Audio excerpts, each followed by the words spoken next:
efforts by well-wishers and non-government organizations to support the Ministry of Health in delivering health services, especially in the far and hard-to-reach areas.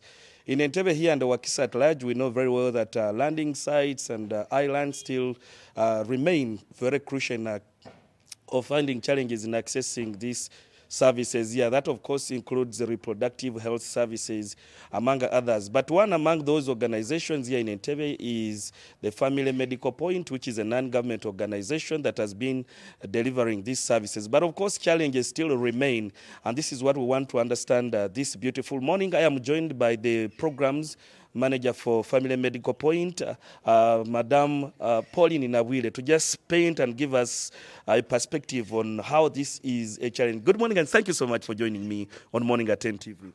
Good morning. I am fine. Yes. So, first of all, tell us your efforts to supplement government, services in this regard. How is it still a challenge, especially for the places you have worked in around landing sites and islands? For example, first of all, Uganda's fishing communities are faced with limited access to reproductive health services, but it is due to a number of factors. The location, which most of them are hard to reach. Some of the islands require boats to reach the health facilities. There are no public transportation means. There is a lot of stigma around seeking for these reproductive health services. So Family Medical Point is bridging that gap by extending some of these services to these people in these communities. But what are some of these services we're talking about, if we can? We are working with the government health systems to extend, first of all, the accurate information to these people through our community education programs. We do community outreaches where we also do mobile outreaches to extend the services and information to these people.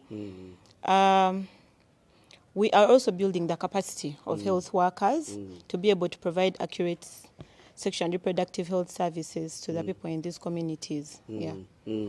And when you're talking about that, what really makes it a challenge? Is it that the Ministry of Health maybe the delivery means, or is it that the lack of information? And who are the people affected? You have the women, the young girls in schools, because I am told some of them even drop out of school in reference to this. I think transportation is still a problem because these are hard to reach. But also there are other factors that are really contributing to this issue. The shortage of trained health workers is still a big challenge in these fishing communities. And then there is the inaccurate information. People lack accurate information. So they are mostly working around the myths and misconceptions, which is limiting their ability to seek for these reproductive health services. And then the shortage of commodities in the health facilities. I'm told some women there have never seen, maybe, I don't know whether pills, I don't know whether I don't know what, is that true? Yeah, to some extent. The community activities that we do have shown us that some women do not even know the basic contraceptives that are available, the different options, yes.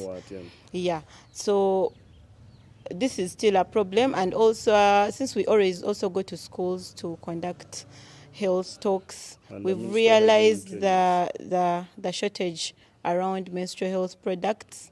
So the menstrual hygiene is also lacking. The reproductive health for women and girls in these fishing communities needs to be improved, and I feel like the government needs to look at expanding access and to increase the domestic budget for reproductive health services so that more of these services reach people in these communities and in constant supply, not shortages. Yeah.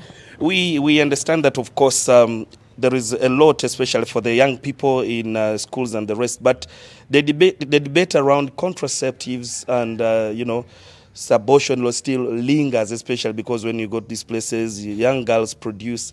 Actually, at an age you don't expect someone should be a mother. But the debate around that and your take on this, especially, what is on ground? I think when it comes to contraceptives and comprehensive sexual reproductive health, we need to really focus on saving lives. Okay. Uganda In is about 15 currently seconds, my producer says, yeah. Uganda is currently faced with a burden of significant unsafe abortions. It is around, it's estimated at around 300,000 annually, and it's contributing to maternal deaths. So Uganda needs to Revisit the law. the laws. We need to revisit the laws and expand access Okay. to regulated safe They abortion. are telling me we have run out of time, but I really want to thank you so much, Pauline Inawile, the program's manager, for making time to speak to us. You're welcome. Thank you too. Okay.